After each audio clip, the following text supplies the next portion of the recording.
기독교 진리의 핵심은 창조와 부활입니다.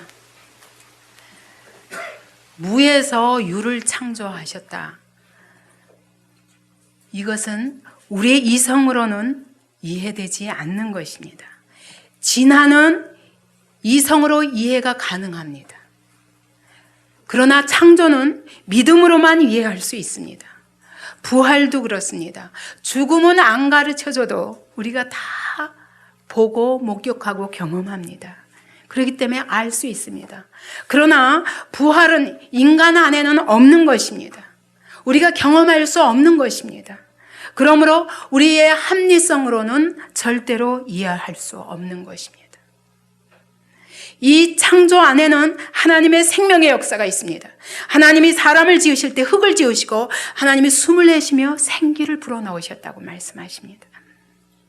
이것은 우리가 경험할 수 없는 것, 우리의 것이 아닙니다. 부활도 그렇습니다. 죽었다가 다시 살아난다는데 죽음은 흙으로 묻혀지는데 어떻게 다시 살아날 수 있는가? 이 안에는 하나님의 생명의 역사가 있습니다. 그렇기 때문에 성령이 임하여서 이 하나님의 생명을 받은 자가 아니면 창조와 부활은 도저히 이해할 수 없는 것입니다. 오늘 우리 본문을 보니까 3년 동안 예수님과 함께 했던 제자들이 예수님과 같이 살면서 그의 삶을 통해서 그분의 인격과 그분의 권세와 수많은 기적들을 일으키시는 하나님의 능력을 목격했습니다. 그분의 말씀이 권세 있는 교훈인 것도 보았습니다. 말씀이 그대로 이루어지는 것을 다 보았습니다. 그래서 그분을 사랑하고 믿고 따라다녔습니다. 근데 막상 그분이 십자가에 못 박힐 때 혼비백산해서 다 예수를 버리고 도망하고 숨어버리고 방 안에 들어가서 덜덜덜덜 떨고 있었습니다. 아무 말씀도 생각이 안 나는 것입니다. 그동안에 들었던 말씀이 그 십자가 앞에서 아무것도 기억이 나지 않는 것입니다. 근데 이상합니다. 마태복음에 보면은 대제사장과 바리새인들은 기억했어요. 예수님이 내가 죄인들의 손에 못 박혔다가 그래서 십자가에서 죽었다가 사흘 만에 다시 살아나리라 하는 말씀을 기억하고 그렇게 되지 않도록 3일 동안 굳게 이 무덤을 지키라고 빌라도에게 가서 부탁했습니다. 경비병을 세워주시옵소서. 파수꾼을 세워주시옵소서. 돌로 꽉 막아버리면 도저히 그 돌을 밀고 한 사람의 힘으로 밀고 나올 수 없는 것입니다. 그런데 거기다가 경비병까지 돌아가며 계속 세웠습니다. 그렇기 때문에 여기서 누군가 밀고 나올 수 있다는 건 아무도 생각할 수 없습니다. 그러나 돌도 그리고 경비병들도 주님의 부활을 막을 수는 없었습니다.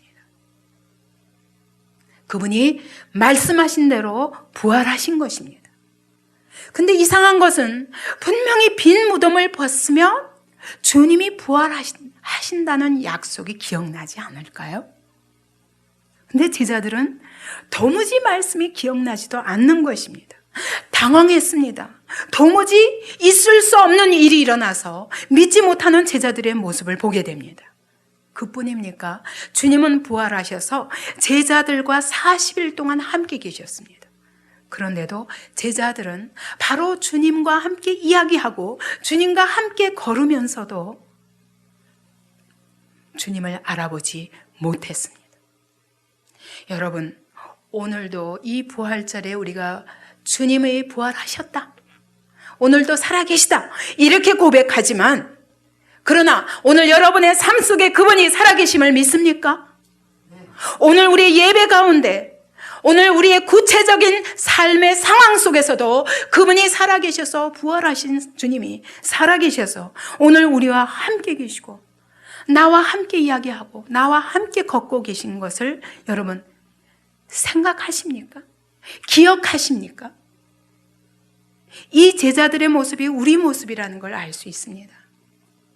여러분, 막달라 마리아와 요한나와 야고보의 어머니와 살로메 같은 그런 여인들이 주님을 너무도 사랑했습니다.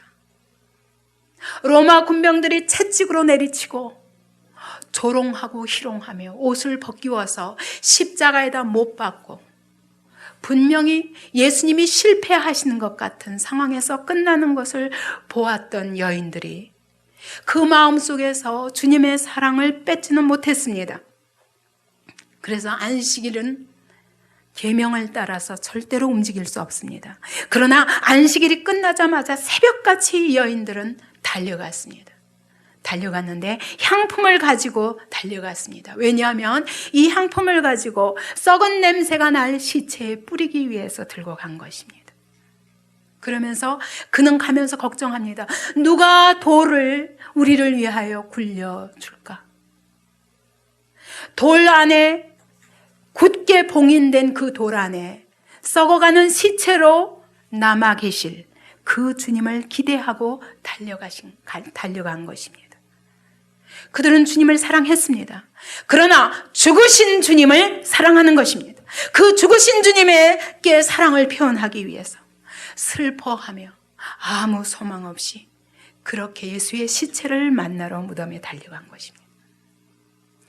여러분, 오늘 더 이상 소망이 없어 보이는 여러분의 상황 속에서 이 부활하신 주님이 오늘 부활의 역사를 일으키실 것을 기대하십니까? 이 여인들처럼 이 십자가가 끝이라고 생각하기 때문에 열심과 사랑으로 달려가긴 했지만 여전히 슬픔과 여전히 낙심을 가지고 그리고 주님께 달려가지는 않습니까? 오늘 열심을 가지고 여러분 봉사하고 헌신하지만 그러나 십자가가 끝이라고 생각하기 때문에 여러분의 헌신이 무거운 건 아닙니까? 이 십자가가 끝이라고 생각하기 때문에 여러분 이 십자가를 피하고 싶은 것은 아닙니까?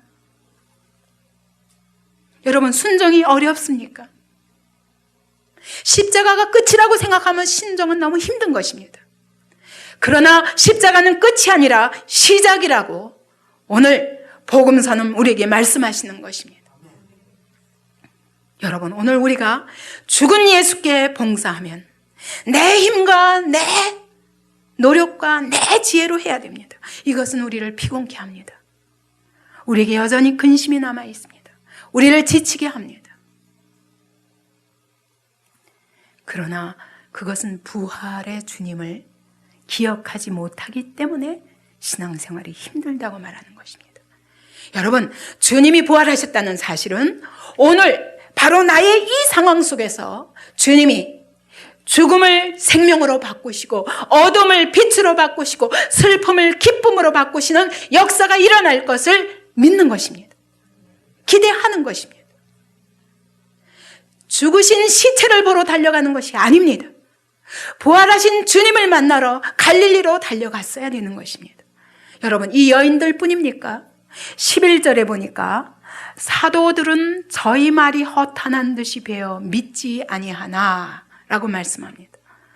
여자들이 주님이 부활하신 것을 알고 놀라 달려가서 사도에게 가서 전했습니다. 주님이 부활하셨다. 그랬더니 터무니없는 말이라는 것입니다. 허탄한 말이라는 것입니다. 쓸데없는 소리 하지 말라는 것입니다. 여러분, 빈 무덤을 보고도 베드로는 그래도 이 허탄한 소리 같지만 주님을 사랑하기 때문에 막 그 말을 듣자마자 무덤으로 달려갔습니다. 근데 빈 무덤을 확인하고도 그러면 주님이 부활하시리라는 약속을 기억해야 되지 않습니까? 그 시간이라도. 이 사도들이 터무니없는 소리라고 하다가도 왜 무덤이 비었을까? 주님이 부활하셨다고 하면 이전에 들었던 주님이 사흘 만에 다시 살아나리라는 그 약속을 기억해야 되지 않습니까? 근데 하나님의 말씀은 하나도 생각나지 않는 것입니다. 베드로도 기이 여겼다고 그랬어요. 기이 여기면서 빈 무덤을 확인하고는 집으로 돌아갔습니다. 이 부활하신 주님을 찾을 생각도 하지 않습니다. 왜냐하면 마태복음에 보면 대제사장과 장로들이 로마 군병에게 돈을 주면서 말했습니다. 드디어 시체가 없어졌구나. 혹시 부활하신 건 아닐까? 그렇다면 빨리 내가 이 돈을 줄 테니까 누군가 제자들이 이 시체를 훔쳐갔다고 빨리 유언비어를 선포해라. 베드로도 아마 이 유언비어를 들었을 것입니다. 그것을 듣고 나서 어머, 정말 누가 시체를 훔쳐갔나 보다. 혹시 우리가 훔쳐갔다고 나를 잡아가지 않을까? 우리를 잡아가지 않을까? 두려워서 집에 도망가서 다락문을 꽉꽉 잠궈놓고 숨어 있었던 것입니다. 이 상황 속에서도 부활하신다는 주님의 약속을 전혀 기억도 못하는 것입니다. 여러분, 오늘 우리는 어떻습니까? 여러분, 급박한 상황이 우리 코앞에 닥칠 때 여러분, 주님의 약속의 말씀이 생각납니까? 다 잊어버리는 거예요. 이제까지 공부했던 하나님의 말씀, 이제까지 수없이 들었던 말씀, 이제까지 설교를 통해서 아멘 아멘 하고 믿는 것처럼 받았던 그 말씀들이 아무것도 생각 안 나고 빈 무덤만 보이는 것입니다. 이 현실만 보이는 것입니다. 다급한 현실만 보이는 것입니다. 이것이 오늘 우리의 믿음의 정체는 아닙니까? 이들과 하나도 다를 것이 없지 않습니까 혹시? 그날 오후에 13절에 보니까 제자 중에 2명이 예루살렘에서 25일이나 되는 엠마오로 가고 있었습니다. 근데 15절, 16절을 보십시오. 저희가 서로 이야기하며 문의할 때에 부활하신 예수께서 그들에게 가까이 가셨습니다. 그리고 저희와 동행하셨습니다. 그러나 16절에 보니까 저희의 눈이 가리워져서 그인 줄 알지 못하거늘 말합니다. 주님이 부활하셔서 오늘 그들과 길을 함께 걷고 계신데 이 제자들의 눈이 가리워졌다는 것입니다. 그들은 전혀 생각하지 않습니다. 아이러니하게도 예수님께서 이렇게 말씀하십니다. 그들에게 다가가셔서 너희가 지금 주고받는 이야기가 무엇이냐? 무슨 일이냐? 라고 물어봤습니다. 그랬더니 아니 어떻게 당신만 모릅니까? 예루살렘에 우거하면서 어떻게 이 일을 당신만 모릅니까? 제자들이 이렇게 묻습니다.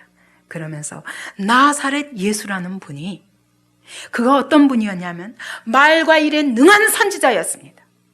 그분의 말씀은 선지자 같았습니다. 그리고 그분이 행하시는 모든 일이 기적과 이사로 수많은 능력을 드러냈던 능력 있는 선지자였습니다. 거기다가 우리는 그가 21절에 보니까 그가 이 사람이 이스라엘을 구속할 자라고 바라노라. 우리는 그분이 이스라엘을 구원하실 것이라고 우리는 기다리고 소망했노라. 근데 과거형으로 쓰고 있어요. 그 얘기는 뭐냐면 우리는 그것을 바랐는데 실패하고 말았다는 것입니다. 또 22절부터 24절 보니까 그런데 또 거기다가 어떤 여자들이 나타나서 이 여자들이 말하기를 예수님이 무덤에 갔더니 시체가 보이지 않더라.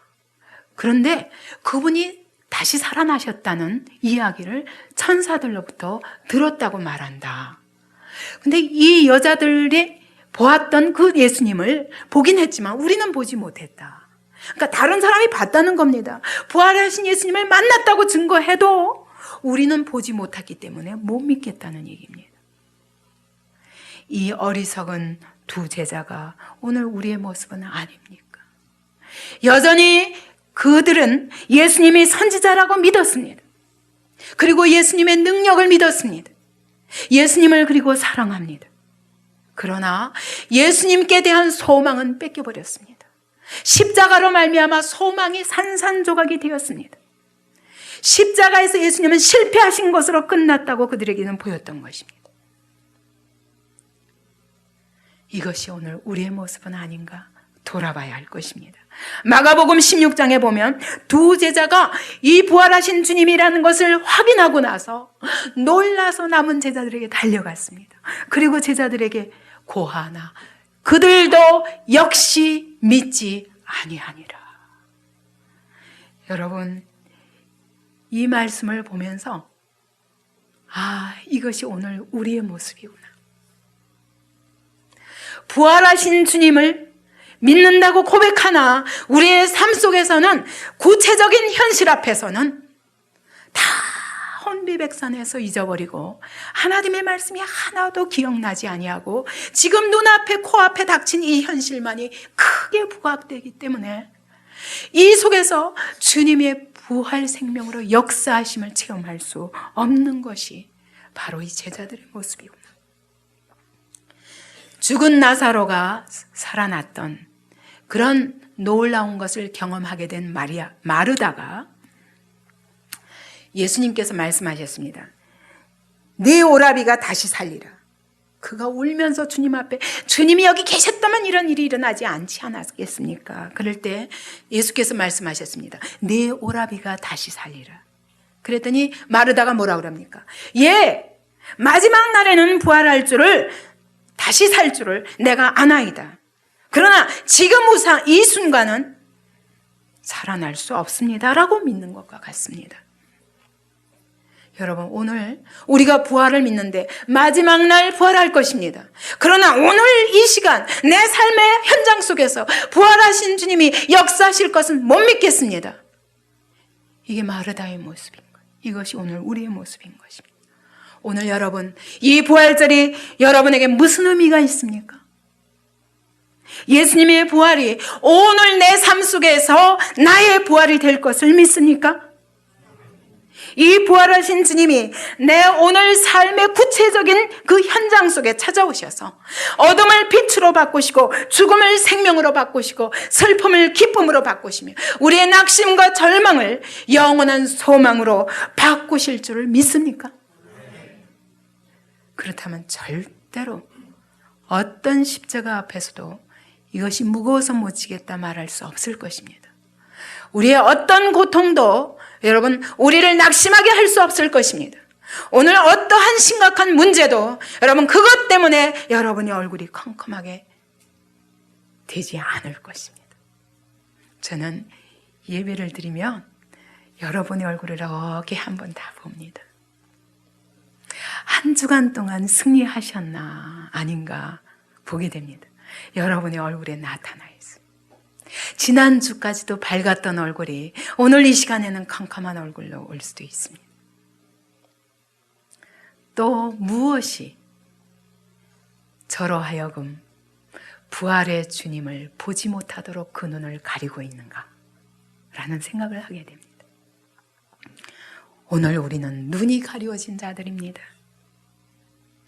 그러나 부활하신 주님은 오늘도 나와 함께 내 삶의 현장 속에서 일하고 계십니다. 그러면 도무지 어떻게 하면 이 눈이 벗겨져서 이 눈이 밝아져서 부활하신 주님이 오늘 나와 함께 하심을 믿음으로 알아볼 수 있을까? 이것에 대해서 6절의 말씀은 이렇게 말씀합니다. 천사들이 이렇게 말합니다. 그가 여기 계시지 않고 살아나셨느니라 라고 말씀하면서 갈릴리에 계실 때 너에게 어떻게 말씀하신 것을 기억하라는 것입니다. 성경을 기억하라는 것입니다. 오늘 우리에게 있어서는 예수님에 대한 부활 약속에 예수님의 살아 역사하시는 모든 그분의 이사와 기적과 그분의 우리에 대한 오늘도 살아계셔서 우리와 함께 하시며 그 놀라운 부활의 능력으로 우리의 삶에 개입하시겠다는 그 약속을 붙들라는 것입니다. 눈이 가리워져도 약속을 붙들라는 것입니다. 이것이 눈이 밝아지는 방법입니다. 빈 무덤 앞에서 놀라서 당황한 여인들에게 천사가 나타나서 책망합니다. 어찌하여 산 자를 죽은 자 가운데서 찾느냐? 여러분, 오늘 어디서 주님을 찾습니까? 여러분, 오늘 어디서 죽으신 주님을 찾으시는 것은 아닙니까, 혹시? 이것은 할 수 없어. 이건 안 돼. 이건 절대로 이길 수 없어. 이건 못 넘어가. 그것은 산 자를 죽은 자 가운데서 찾는 신앙생활입니다. 왜 주님의 부활을 기억하지 못하냐는 것입니다. 왜 주님의 약속을 기억하지 못하냐는 것입니다. 왜 주님의 약속을 믿지 못하냐는 것입니다. 주님의 말씀으로 돌아가라는 것입니다. 엠마오 두 제자가 눈이 가리워져서 보지 못하는 그들에게 주님이 그들의 얘기를 다 듣고 나서 우리는 바랐지만 그는 죽었다. 부활한 그분을 보았다는 자도 있지만 우리는 못 믿겠노라. 이렇게 말하는 그들에게 25절에 보니까 예수께서 이렇게 말씀하십니다. 미련하고 선지자들의 말한 모든 것을 마음에 더디 믿는 자들이여 라고 책망하십니다. 선지자들이 뭡니까? 구약입니다. 그 당시에는 구약밖에 없었습니다. 아니, 구약에 무슨 예수 얘기가 있습니까? 이렇게 생각할 수 있습니다. 그러나 구약의 율법과 선지서의 모든 이야기들은 바로 이 부활하신, 고난 당하셨다가 사흘 만에 부활하실 예수 그리스도의 이야기라는 것입니다. 그래서 예수님이 쭉 설명하십니다. 구약의 모든 사건이 바로 예수 이야기라는 걸 설명하시는 것입니다. 그래서 모든 성경에 쓴 바 자기에 관한 것을 자세히 설명하시니라 라고 27절에 말씀하십니다. 아마 이사야가 말한 여호와의 종이 고난을 받으셨다가 그랬다가 평강의 왕으로 임하실 것이다. 의의 왕으로 임하실 것이다. 처녀가 잉태하여 아들을 낳으리라. 그 이름을 임마누엘이라 하리라. 그가 바로 이 예수다 라고 말씀하셨을 것입니다. 700년 전의 선지자들의 이야기지만 그것이 바로 예수 이야기라는 것입니다. 700년 전에 다니엘이 뜨인 돌을 보았다. 모든 큰 바벨론의 큰 신상을 뜨인 돌이 무너뜨리고 온 세상을 다 정복하여 태산과 같이 하나님의 나라를 이루는 그 환상을 보았던 그 뜨인 돌이 바로 부활하신 주님이다. 아마 이렇게 얘기했을 것입니다. 다윗이 주라고 불렀습니다. 시편에 보면 내 영을 음부에서 썩지 않게 하실 나의 주라고 말한 그 주가 다윗의 후손이지만 바로 이 예수가 부활하셔서 모든 영혼을 음부에서 썩지 않게 하실 부활의 왕으로 임하실 것을 이야기한 것이다 라고 말씀했을 것입니다. 그때서야 이 말씀을 들을 때에 저들의 마음이 뜨거워졌다고 말합니다.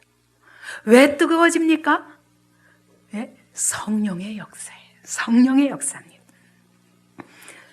성령의 역사로 마음이 뜨거워지면서 눈이 밝아지기 시작합니다. 이제까지 뿌였고 부활에 대한 소식이 뿌연 안개와 같아서 도저히 이게 무슨 말인지 알아들을 수 없는 터무니없는 말처럼 들렸던 그들에게 드디어 성경을 통해서 부활하신 그리스도에게 초점이 딱 맞춰지니까 그 다음에 선명하게 보이기 시작했더니 그제서야 그가 그인 줄 알아보더니 라고 말합니다. 여러분, 오늘 우리는 우리의 모든 삶의 상황 속에서 고난이나 우리를 괴롭히는 문제나 이런 것들이 너무 커 보여서 하나님의 말씀이 하나도 생각나지 않습니다. 그리고 앞에 있는 문제 때문에 전전긍긍하며 어떻게 내가 내 힘으로 해결해 보려고 그렇게 쫓아가다가 지치고 피곤하고 낙심하게 됩니다. 절망하게 됩니다.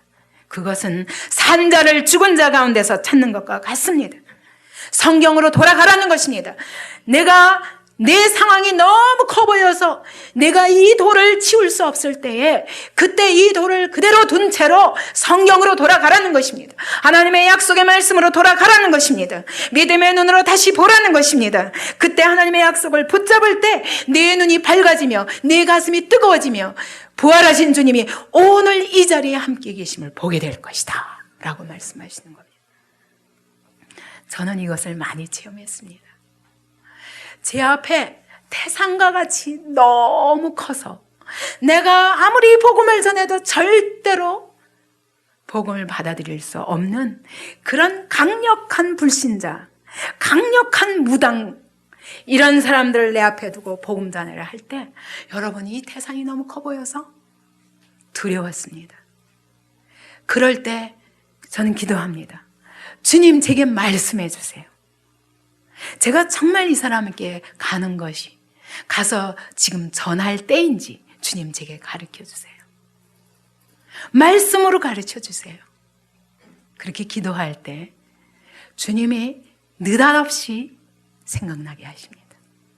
너희 안에 행하시는 이는 하나님이시니 자기의 기쁘신 뜻을 위하여 너희로 소원을 두고 행하게 하시나니 모든 일에 원망과 시비가 없이 하라. 아, 주님이 내 안에 행하고 계시구나. 내가 혼자 가는 것이 아니구나. 내가 전하는 것이 아니라 그분이 역사하시겠구나. 부활하신 주님이 오늘 내 안에 계시구나. 그분이 내 마음에 소원을 주셨구나. 그러므로 나는 이 소원에 원망과 시비가 없이 순종할 때에 주님이 일하시겠구나. 그 다음에는 갑자기 좀 전까지 두려워 떨며 나는 못 갑니다 하던 제가 갑자기 담대해지기 시작합니다. 주님, 제 앞에 계시죠? 앞에 가세요. 저는 따라갑니다. 영광의 왕이 들어가신다. 문 들어, 머리 들어라. 우리 주님이 들어가신다. 오늘 이 집안에 있는 모든 어둠의 세력과 마귀 권세는 떠나갈지어다. 우리 주님이 이 가정을 구원으로 이끄시기 위하여 오늘 나를 심부름꾼으로 보내셨다 라는 마음으로 들어갑니다. 그렇기 때문에 저는 들어가면 이렇게 말합니다. 오늘 내가 온 것은 내가 온 것이 아닙니다.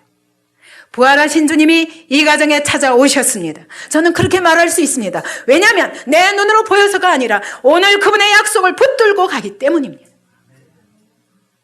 제가 죽음을 코앞에 두었을 때, 아, 주님, 제가 37살의 나이에 벌써 가야 됩니까? 내 사명이 여기서 끝났습니까? 라고 기도했습니다. 근데 주님이 말씀하셨습니다. 누구든지 자기 목숨을 얻고자 하는 자는 잃을 것이요 나와 복음을 위하여 자기 목숨을 잃는 자는 얻으리라. 난 이게 무슨 뜻인지 잘 모르겠지만 죽고자 하면 살고 살고자 하면 죽으리라 라는 말씀인가 보다. 그러면 죽기로 결단하자. 그래서 저는 주님께 살려주세요 하고 기도하지 않았습니다. 주님, 제가 죽기로 결단합니다. 왜냐하면 이 생명이 내 것이 아니요 주님 것이기 때문에 주님이 오늘 나를 불러가시면 이 짧은 생애 속에서도 아버지 앞에 영광 돌린 그 짧은 그 시간이라도 주 앞에 영광 돌리는 것으로 내 생애가 마감될 수 있는 것이 기쁩니다. 주님, 그러므로 마지막 순간까지 어떤 고통이, 어떤 죽음의 고통이 나를 덮친다 할지라도 마지막 순간까지도 찬양만 하다 가게 도와주옵소서. 마지막 순간까지도 여러분, 주님, 내가 많은 사람들에게 복음을 전했던 그들에게 변함없이 우리 주님은 선하신 분이라고 증거하다가 가게 도와주시옵소서. 그렇게 기도했습니다. 그리고 죽기로 결단했습니다. 그 다음에는 살고 죽는 것에 그것은 다 주님께 맡겨버리고 복음을 전하기 시작했습니다. 근데 정신을 차리고 보니까 제가 살아있었습니다. 아직도 살아있습니다. 20몇 년이 지나도록 아직도 살아있습니다.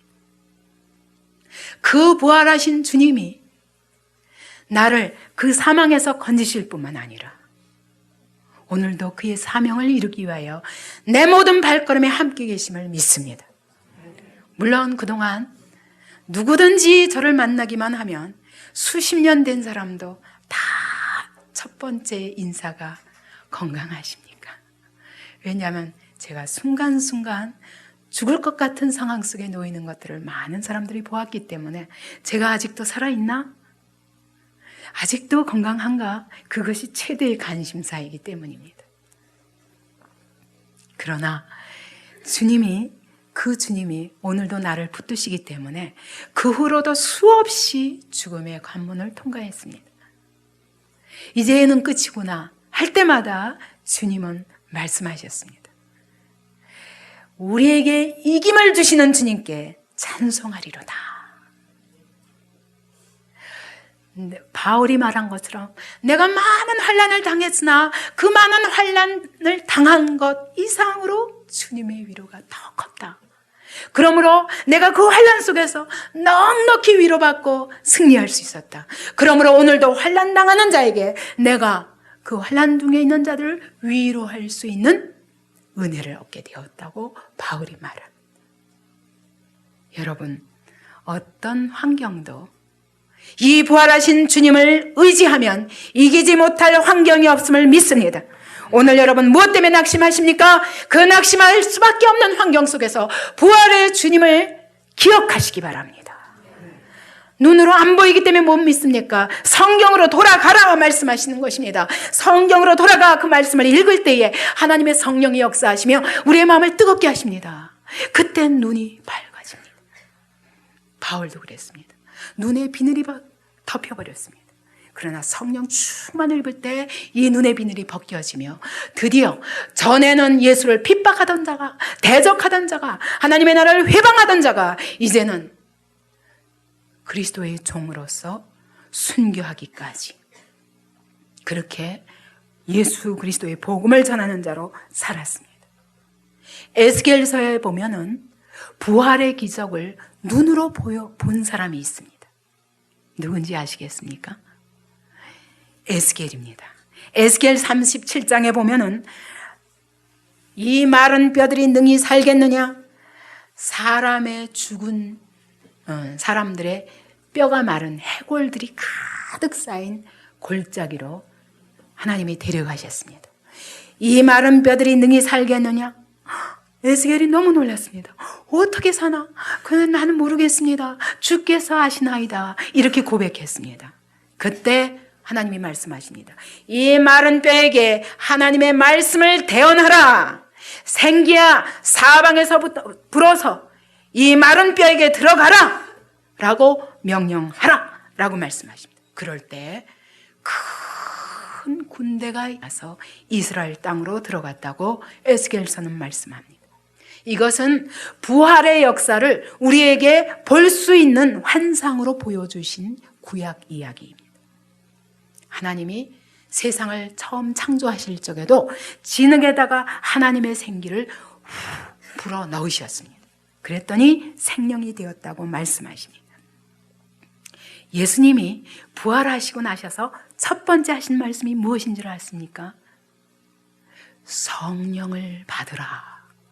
숨을 내쉬면서 성령을 받으라 말씀하십니다. 이제 내가 이 하나님의 생기를 너에게 회복시키기 위해서 부활하셨다는 것입니다. 이 하나님의 생명을 너에게 부어주시기 위해서 오늘 부활하셨다는 것입니다.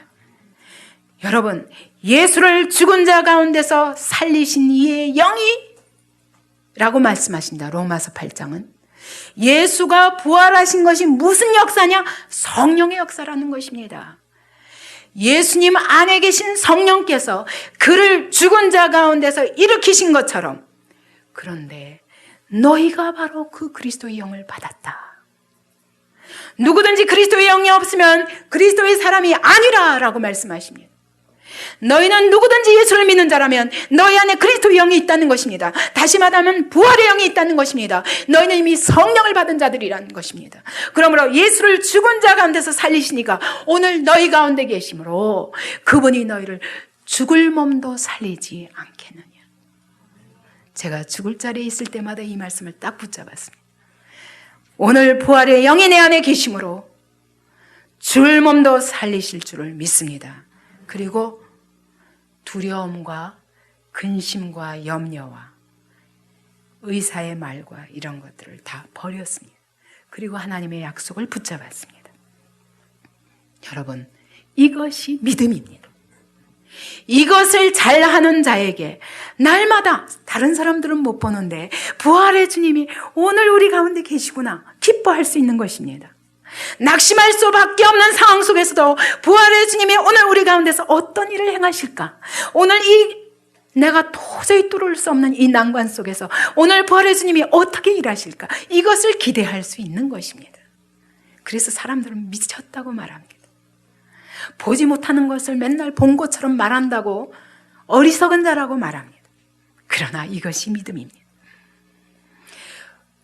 부활의 주님이 나와 이 자리에 함께 계심을 믿음으로 보게 될 때에 우리에게 어떤 일이 일어납니까? 예수께서 제일 먼저 오셔서 하신 말씀이 36절에 보십시오. 제자들에게 오셔서 친히 닫힌 문을 뚫고 오셨습니다. 이것이 부활의 영을 가진 몸입니다.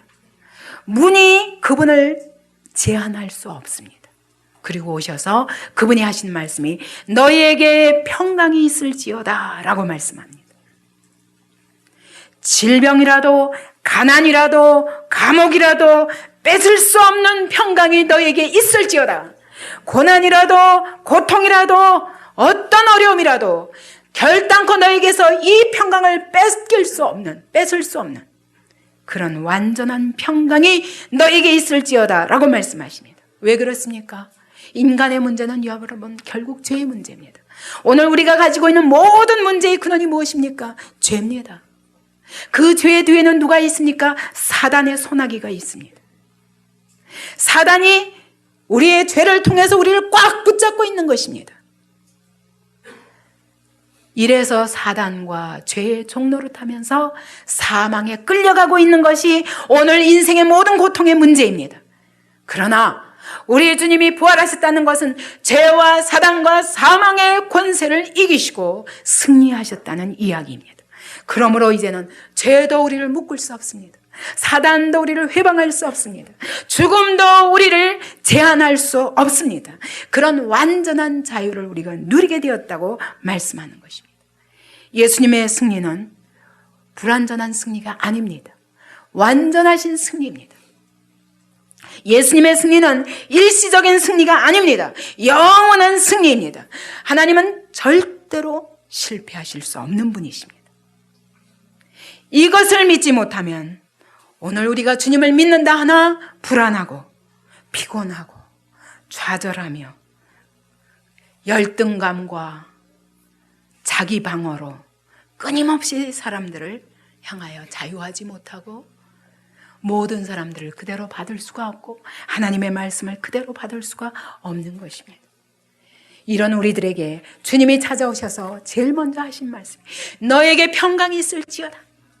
내가 너에게 주는 평안은 세상이 주는 것과 같이 아니하니라. 주님은 십자가 위에서도 평강하였습니다.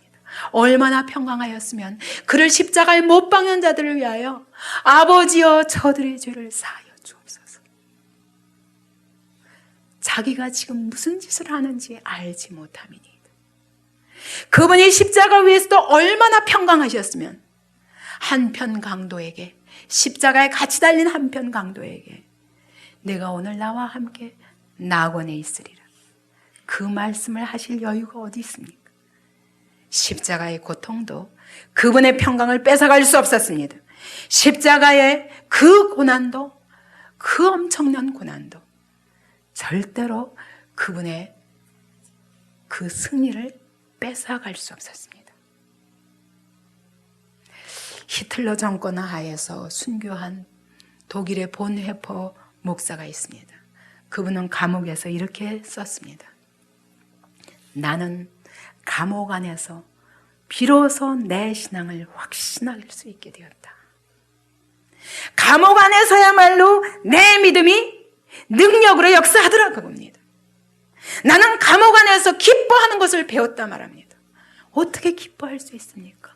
끝내는 순교했는데 어떻게 기뻐할 수 있습니까? 그가 마지막 날 처형장으로 가면서 이렇게 말했다고 합니다. 이제는 다 끝났다. 그러나 이제 생명의 시작이다. 여러분, 죽으면서도 이렇게 말할 수 있는 그것이 어디서 나오는 것입니까? 부활하신 주님이 오늘 이 자리에 나와 함께 그 부활을 향하여 나아가는 것을 믿음으로 바라보았기 때문에 이렇게 담대히 말할 수 있는 것입니다. 아프리카 선교사로 그 아프리카 현장에서 죽은 리빙스턴은 그가 잠시 영국의 글러스고우라는 그런 대학의 명예 법학학사 학위 수여식에 참여하게 되었습니다. 그동안에 그 아프리카 지역에서 심한 열병으로 인해서 20번이나 쓰러졌다 합니다. 너무 쇠약한 몸으로 왔었기 때문에 모든 사람들이 이제 당신의 모든 사역을 마쳤으니 이제는 고향에서 쉬겠지라는 기대를 가지고 그를 바라봤습니다. 근데 이 수여식이 끝나고 나서 그는 말합니다. 여러분, 걱정하지 마십시오. 나는 혼자가 아니랍니다. 세상 끝날까지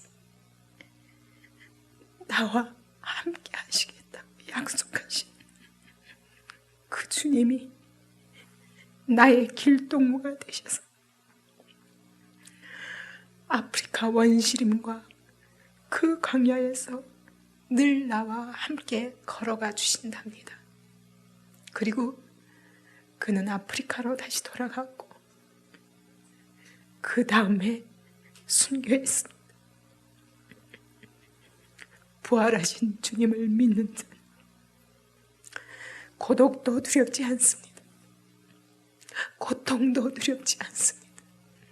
질병도 두렵지 않습니다. 자존심이 꺾이는 거, 그런 거 두렵지 않습니다. 내 작은 것 잃어버리는 것, 이거 드리는 것, 내 몸을 드리는 것 두렵지 않습니다. 이것이 진정한 부활의 승리를 누리는 자의 모습입니다.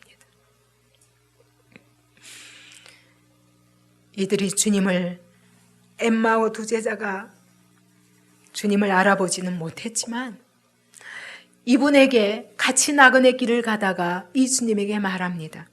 강권하면서 우리와 함께 유하십시오. 우리 집에 오셔서 우리와 함께 쉬십시오. 강권했습니다. 그때 주님은 거절하지 아니하시고 안으로 들어가셨습니다. 그분이 주님인지도 알아보지 못하는 자들인데도 그분은 강권하실 때 들어오셨습니다. 그리고 그들이 알아볼 때까지 함께 하셨습니다. 여러분, 본 주님, 오늘 내게 평안이 없습니다. 부활하신 주님, 날이 저물었습니다. 내 안에 들어오시옵소서. 오늘 나와 함께 하시옵소서. 이렇게 주님 앞에 강권할 때 주님은 절대로 거절하지 아니하시고 들어오시는 분이십니다. 여러분, 이 주님을 모시기 바랍니다. 오늘 내 안에 들어오시옵소서. 오늘 내 마음속에 들어오시옵소서. 내 속에 평안이 없나이다. 내 속에 두려움이 있나이다. 들어오시옵소서. 주여, 우리의 가정에 평안이 없나이다. 들어오시옵소서. 주님이 들어오시면 이 가정을 평안의 가정으로 바꾸실 줄을 믿습니다. 주님, 내가 육신이 연약하나이다. 지금 죽을 수밖에 없는 자리에 있나이다. 그러나 주님이 들어오시면 부활의 영으로 여기서 하나님의 생명의 역사를 일으키실 줄을 내가 믿나이다. 이것이 우리의 고백이 되기 바랍니다. 내 영혼 속에 어둠컴컴합니까? 내 영혼 속에 습기가 가득 차서 곰팡이가 슬었습니까? 활짝 여십시오. 우리 부활의 주님이 들어오시도록 문을 활짝 여십시오. 내 영혼 속에 하나님의 말씀의 빛을 비춰 주시옵소서. 치료의 광선을 베풀어 주시옵소서. 부활의 빛으로 들어오시옵소서. 그리고 하나님의 생기를 불어넣어 주시옵소서. 하나님의 생명으로 내 영혼을 채워 주시옵소서. 이것이 우리의 고백이 되기 바랍니다. 그러다가 어느 날 여러분의 눈을 뜨게 할 것입니다. 그러다가 지금 바로 이 자리에 내 옆에 그분이 계신 것을 보게 될 것입니다. 이 시간에 통성으로 기도하십시다. 주님, 우리가 얼마나 어리석은 자들인지 내 옆에 계신 주님을 보지 못하는 이 어두운 눈을 열어 주시옵소서.